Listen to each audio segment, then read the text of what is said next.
Welcome to Why Is This Good? A podcast by the Naples Writers Workshop. I'm Christine and I'm here with John. Hey, John. Hello. All right, it's your turn. Tell us about the story that you picked. So I picked a story that was actually recommended by longtime listeners to the podcast. Might remember Carl, who did a couple of episodes with us. He did The Pugilist at Rest and A&P by John Updike. Oh, yeah, I remember that one. That was a great one. Yeah, they were both great stories, right? Well, he Yeah. didn't pick A&P, but he picked Pugilist at Rest, which is a phenomenal story. We should do more Tom Jones stuff. Uh-huh. But we were in the workshop and he was talking about this story. Oh, it's called Car Crash While Hitchhiking by Denis Johnson. And he was talking about it. And I was like, we should do that on the podcast. And so here we are. Here we are.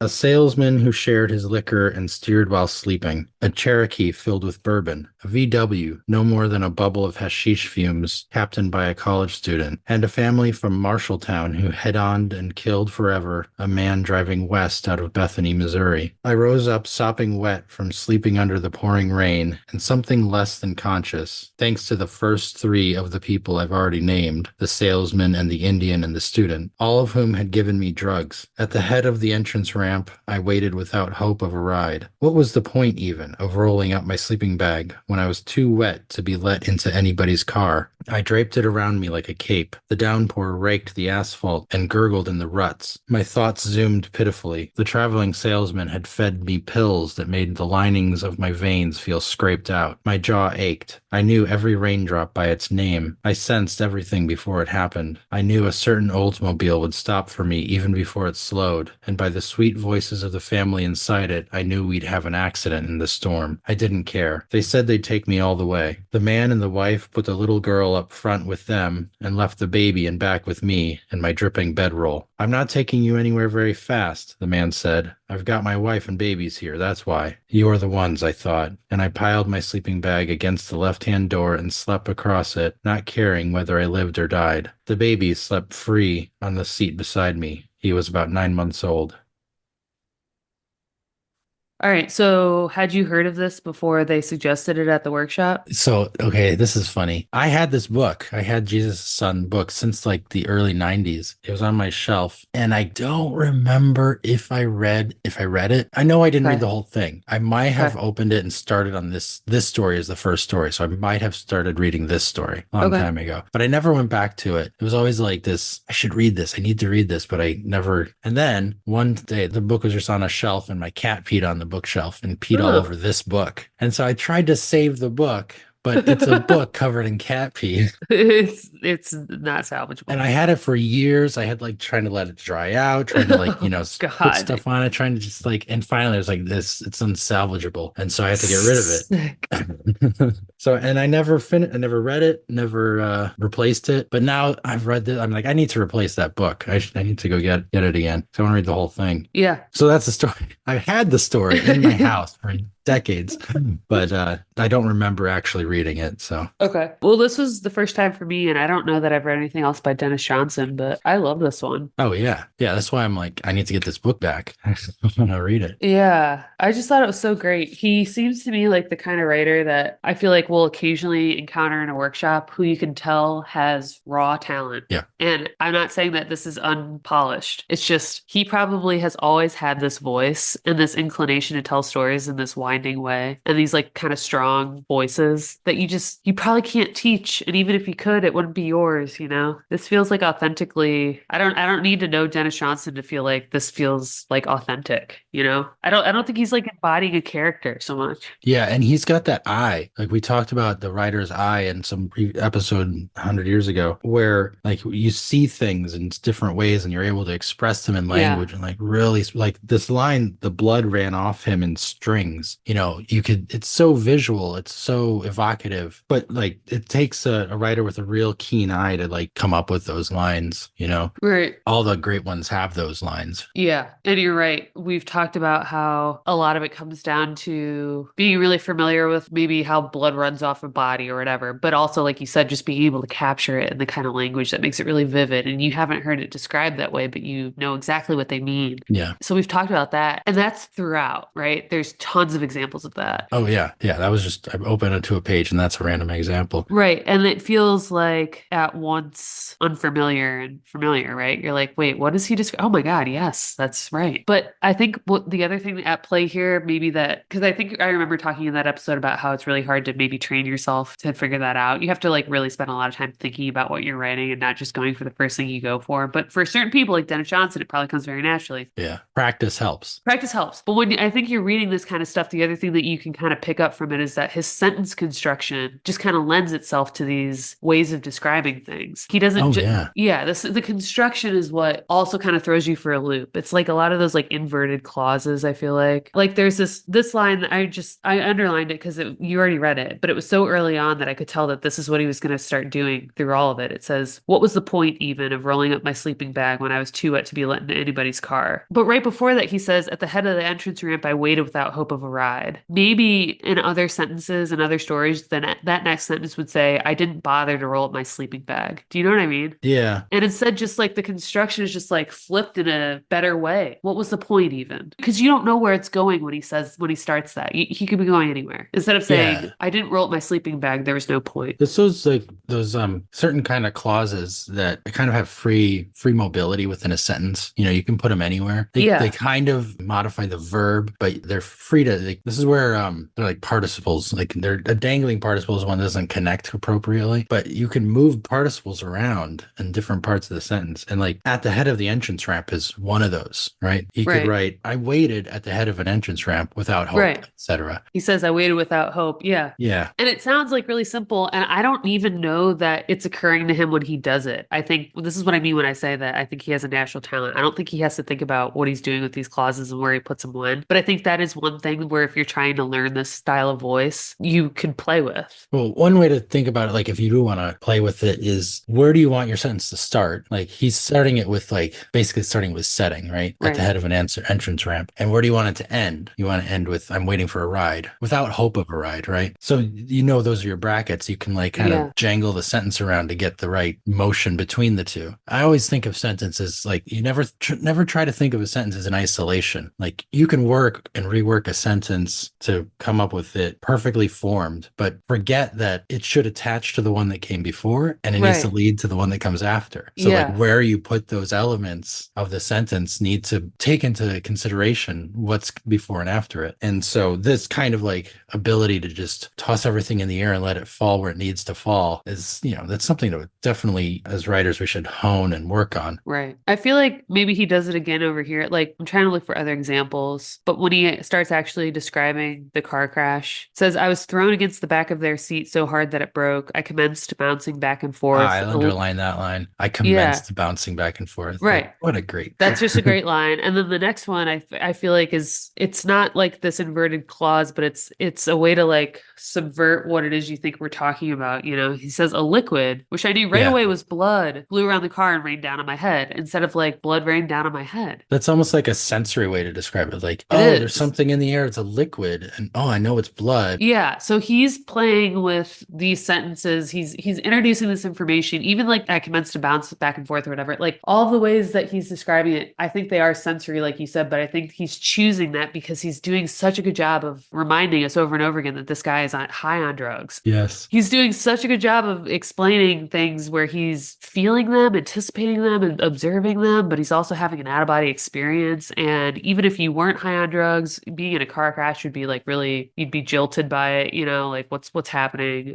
I don't know, I'm confused, but he's capturing it all in a way that also makes it feel like he's floating through the experience, you know. He has like a couple sentences after this where he talks about how he doesn't know how he should feel, but he doesn't feel the way he thinks he should, you know? So he is having this out of body experience. It's not the way you would describe a car crash if you thought that you were like of sound mind and mood, even. So that's all fun. But I think even if you weren't trying to capture that voice, I guess is my point, even if you weren't trying to capture that state of mind, these types of sentence construction can like lead to that voice for you. Oh, yeah. You don't have to be writing about a guy that's high on drugs going like, what the fuck is happening? To have sentences that capture a voice like that. It's also like part of the voice, part of the kind of experience of the story is it's very impressionistic because Yeah. it's very short. It's putting a lot, but it's like just getting little snapshot things, right? And I mean, even the first line is like a salesman. a Cherokee, a VW, just these little flashbulb things, like, which is kind of the way he's trying to express experiencing this whole event, these whole series of events, is Uh-huh. like just little flashbulb sensory moments. And so stringing those together is how you create the narrative. But each sentence, each section, each little moment is just this little flashbulb sensory moment. So that's part of the voice, kind of the style, the kind of the presentation of it as well. They work with each other. Right. He has this other line where he's talking about the cop cars and stuff that are showing up to the scene finally. And he's just kind of wandering around at this point because Yeah. it seems to be this is obviously, I think, pretty obviously written in a time where it's like you'd be hitchhiking. So I don't know, maybe it's like the 70s, who knows, but it's like pre-cell phones. And so when this crash happens, they don't have any way to get in touch with anyone. He's like flagging down other motorists and telling them to drive back into town to tell someone about it. So it takes a while for people to show up. And he's literally wandering. And then there's a line where he says, I didn't talk to anyone. My secret was that in this short while, I'd gone from being the president of this tragedy to being a faceless onlooker at a gory wreck. And I feel like these are other examples of that kind of sentence where you're like, where is he going with this? And what he's basically saying is, nobody knew that I was in the crash, but he says it in such a great way. I just love this line. He was the president of this tragedy. And maybe this is like him trying to, again, capture that state of mind where he's just out of it. He's like, I was the president of this tragedy. It sounds like something you might say if you were high, but I think it's better than that. And then even on the next page, it says, down the hall came the wife. She doesn't know that her husband's dead yet. And then later on in that paragraph, it says, what a pair of lungs. And it just comes out of nowhere. What a pair of lungs. She shrieked as I imagined an eagle would shriek. It felt wonderful to be alive to hear it. I've gone looking for that feeling everywhere. That was like my favorite paragraph, but I like how he just kind of interrupts this scene where instead of saying down the hall I heard a shriek, it must have been Janice, or Janice screamed, or whatever. He just says, what a pair of lungs. And even that kind of stuff is just so well done. Yeah, he's kind of appreciating her in a certain Yeah.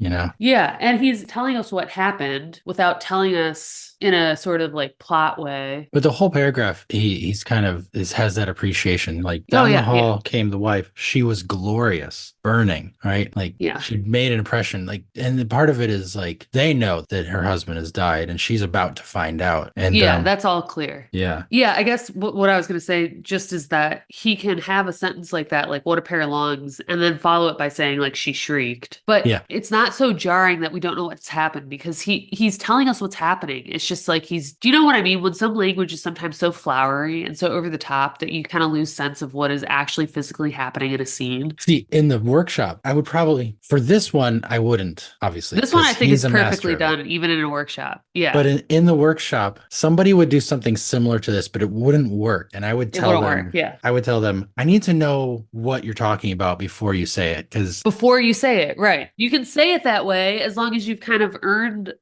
you have to like anchor me to a scene. I have to be with you. yeah, but because everything is kind of these flashbulb moments, even continuous scene in this are still done in flashbulb in a certain way. He's already established that this is the way it's going to be. So we know what a pair of lungs can come out of nowhere. It can be a flashbulb. And then we're going to get an explanation. We're going to figure it out. The whole thing is like that. Right. Yeah. In the workshop, I would say switch those two sentences. She shrieked, what a pair of lungs. Because I need to know what you're talking about. Yeah, I might say I wanted to like defend it just because if they had set up the paragraph well enough, He did. I had he no did. thought of that kind reading his work. No, But I have read things from the workshop that are right. done this way where they switch it. They're just jarring. Yeah. It's out of You're nowhere. like, You don't know what's going I have on. no clue what you're talking about. Yeah, I mean, I keep wanting to say like you have to earn those kind of sentences, but I don't really think that's what I mean. It's not like here's a clever sentence and he's like indulging himself, but it's just like you have to be a good enough writer that that I understand what you're saying. I think sometimes too what we see with characters like this that are having like they're high, they're drunk, they're mentally unwell, whatever it is. If they're not of sound mind, I think a lot of times stories go so off the rails because the writer is trying to capture that state of mind in a way that like gives us that state of mind. I can't focus on anything because the character doesn't know what's happening. This is done way more deftly, right? It's not just, I don't know, I think sometimes people think they're being clever when they try to capture that. And they might describe something like this crash in a way that didn't resemble a crash at all. You might have to really guess that it was a crash. Do you know what I mean? Yes. He knows what's happening, but he's like almost going through it slow motion. So that's of a benefit. That's like a fine line in this type of writing. So he's careful to make sure that the reader knows what's happening, even if they might have to do a little more work to like follow him closely, which I don't think we're having to do work to follow him closely. But I think his writing style just like requires like a level of attention, right? But those details are very concrete and They specific. are. They're And vivid. they're all there. That's why we can follow it, is because Yeah. they're not muddy. It's not like abstractions and like Yes. confusion. It's very concrete, specific, vivid details. Yeah, your writing doesn't have to necessarily reflect the muddiness he might be feeling. Yeah. Yeah. I think even when you're high, you're still focused on very specific things. Oh, They yeah, might you're, be yes, very focused. strange things. Yeah. Well, I was gonna think too about like a lot of times I do like this. I think there's a time and a place and a reason for your writing to mimic the pace of a scene. So like we talk about this a lot in like fight scenes, I feel like when there's like hand-to-hand combat, sometimes people will write things so slowly and in such detail that it doesn't match the pace of the scene. They'll describe a way that like a sword met another sword, and I'm like, okay, but that was a fraction of a second. You're trying to do this like flowery language thing, but like, the scene is dragging on because it feels like what's happening is faster than you could describe it or something. And then I think we can see the alternative in that like bullet to the brain story that we read where he literally slows down. And you know that like in that scene, a bullet is meeting his brain and killing him. And yet we have the longest section of prose in that story comes from the description of what he's seeing and thinking right before. Or what he is not thinking about. He did not Yes, think about yes, this. Yeah. exactly. Yeah, yeah. But it slows down in a moment of like high action. And sometimes I feel like people will try to mess with the pace of a action-packed scene unfolding in a way that like they're trying to prove a point by doing it and it doesn't always work, but I feel like he mastered it well. Like and you're describing it as flashbulb moments and he does that. A lot of it's flashbulb. But it's also like capturing the wandering around and it might be flashbulb, but he's not sacrificing telling us those concrete details. It's not like he could have taken this to another level and been like blood, car crash, sound, honking. You know what I mean? And you'd be like, oh God, this is awful.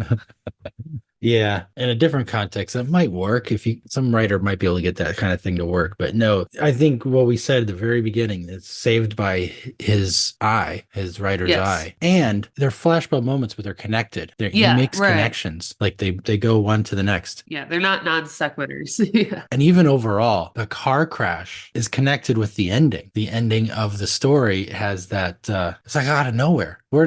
Why is he in this rehab now? Like, but it moves right into it. He talks about there's nothing wrong with me, and it's always been my tendency to lie to doctors as if good health consisted only of the ability to fool them. Some years later, one time when I was admitted to the detox at Seattle General Hospital, I took the same tack. So he has that connection and moves into something completely different that is also about this whole thing, right? It's Yeah. part of the whole story. This was the part that I mentioned that Carl brought this story up, and he talked a lot about how does this ending fit onto the story. It's like it goes in Right. this random crazy direction and yet it works. It's like this brilliant ending. You're like, why? Why is this such a brilliant ending? Yeah, we didn't even like really talk about what the ending talks about. I mean, you hinted at it here, but yeah, he's like kind of talking about how he's in he says a detox center at Seattle General Hospital, but it's years later. It says some years later, one time when I was admitted to the detox.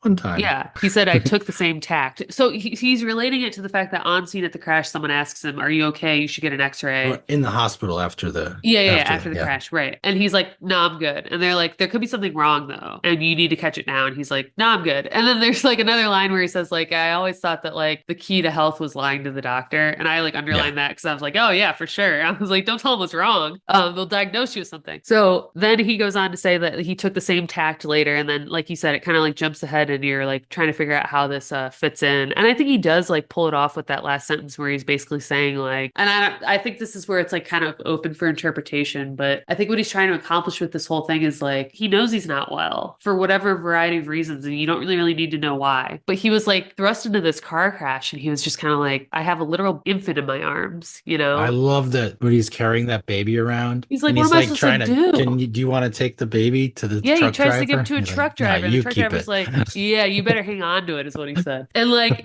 he just kind of like knows he's not equipped for this. He can't do it right now, even though he might want to. And then at the end, he's like giving this example. He's like, when I was at this detox center, and they're literally injecting me with drugs that they're telling me are vitamins, and like, I know I'm not well, but I can't get over it type thing. He says like, you expect me to help you, you ridiculous people. You expect me to help you. He's like, I'm drowning too. I have to put my own fucking life mask on. Yeah. Oxygen mask. Yeah, Put that's your what it own feels oxygen like. mask on before you help Yeah. others. Yeah, that's kind of what this feels like. And I think he does a good job of like kind of capturing it. He's like, I'm a good guy. I'm just trying to hitchhike somewhere. When I got in this car, I kind of knew things weren't going to go well, but I was making that choice for myself. And then this baby was involved, and then these other people died, and it was weird, but I couldn't even feel a certain way about it because I don't even feel really right about myself right now. I think he does a really good job of capturing that without making him sound like he's wallowing. He's not having like a pity party. He's just trying to like tell you what it's like. I think this whole anecdote served to tell you what it's like when he says that he can't help you right now,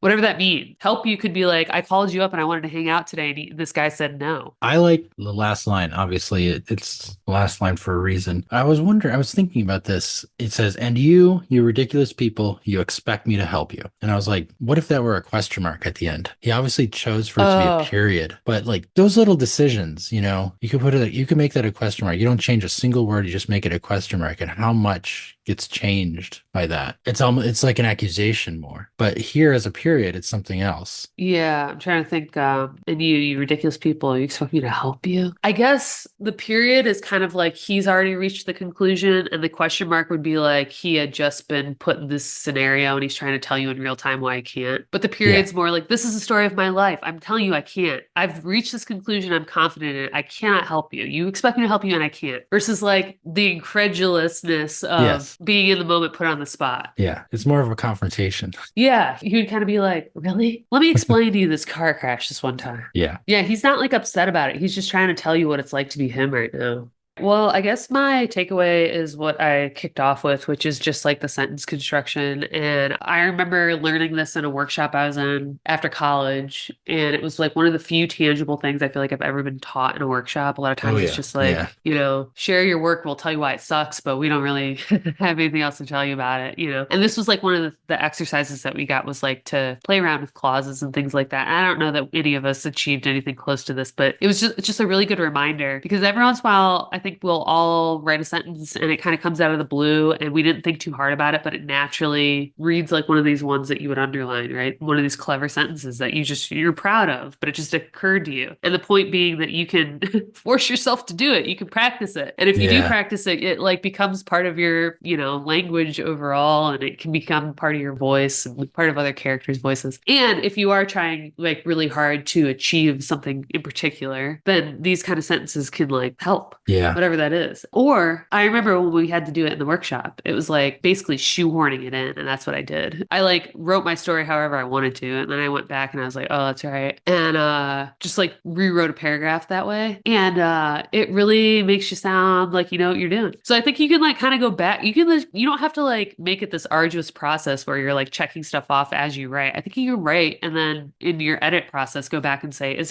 can I say this in a better way? Is this an opportunity right here in this space and time, in the plot, in the action, whatever, where I can kind of like slow down and like think about this and it'll add to it versus, be kind of useless or unnecessary. One thing you're talking about shoehorning like these things in, and this kind of leads to my takeaway. Like when you do rewrite those sentences, Uh-huh. when you restructure them, like I said at the beginning, one way to do it is to try to put the pieces that connect with previous sentences early in Oh, the sentence, and the yeah. pieces that connect with later sentences later in the sentence. So you can you jumble it up so that things flow between sentences rather than being self-contained or isolated. Right. But this story made me think a lot about connections. And maybe it's because of what Carl said about the ending connecting with the rest of the story. But one of the keys to a writer's eye, like their ability to see things in like a unique way that they express on the page, is how they make connections and the connections they do make. The fact that Denis Johnson connected this accident with this other moment in Right. Detox, the fact that he connected these, like all the little, even from one moment to the next, to Yeah. and the things he left in, the things he took out. Like I'm sure a lot of other stuff happened that night in real life, but he only presented these particular moments and made the connections between them to make a story. Thinking about how moments connect with other moments in the way you structure your sentences and even just in the kind of the way it builds a narrative, it's really important to like how you as a writer are seeing things and like what you're expressing in your story, and how the story winds up coming to life. Thinking about those connections, that's my takeaway. No, that's a good way to kind of put it. It's probably easier because I think about this a lot in terms of journalism, where it's like you go to an event or you see a thing unfold, and obviously you're not going to do a play-by-play. That's not like what the story's about. You're trying to like look for connections and what do I explain next? And so that's part of what I enjoy doing in that kind of work. And you're right. It comes down to, okay, maybe I was there for 4 hours. Maybe this car crash lasted all night. But like you said, what connects to the next part? What like furthers my thesis? We talk about that, or the theorem discussion. We talk about like, how do I prove my theorem here? Like, what am I actually including that's important? And those are the connections, at least in my head, when you're talking about that. Yeah, because you're developing one thing in this moment. How does that thing that you're developing change or move or become something else? And does it matter? Like, does this really matter? Or are you just like, oh, that was cool to describe? Like, who cares if they're wearing a blue shirt? Yes. Maybe it's important. Yes. Why is it important? Right. How is that going to impact what comes next? Yeah, I think it's sometimes easier when you are writing about something real to make it come across in this narrative way, to kind of like fictionalize it almost, because you are working with like this wealth of information. You know, all this stuff happens, so it's easier to decide what the details are. And I think the difficulty is sometimes in fiction is to invent those details and decide what's important. Oh, yeah. Yeah. But I think it's easier to look at what actually happened and decide like this is or isn't important. And I do credit like journalism with, if I'm at all good at some of this stuff, I think that's why. It's because I've done it from the opposite end. Yeah, the story has to be about something. It's not just, hey, I went to this thing, and then people are like, okay. Yeah. This all comes from Aristotle. He originated this whole I think about him all the time. Well, I mentioned this in a very early episode of the podcast. I bring it up all the time. A life is not a story. It takes the writer, he didn't say the writer, but the author of the story to select the pieces that are presented in order to make it a story. Because he was talking about tragedy, and like from the Greek point of view, all those stories were known, right? The story of Heracles or the story of Troy or whatever were known. And then each tragedian would select some subset of those known facts to write their little story about, their play. Whereas when we write fiction, we have to make up so much of it, like you said. That's a slightly different task, but it's still the same thing. You're arranging it for the reader. What are you selecting to arrange in front of the reader's eyes, and in what order? Right. So everyone should read Aristotle or listen to the podcast. Do journalism. Podcast is easier. It is a lot easier. All right. Thanks, guys. If you enjoyed this episode, consider joining our Patreon. Your support helps us keep the show running. Find out more at patreon.com/whyisthisgoodpodcast. And for industry news, writing tips, and great short fiction, join our Facebook group at facebook.com/groups/Naples Writers Workshop. You can also subscribe to our monthly newsletter at napleswritersworkshop.com.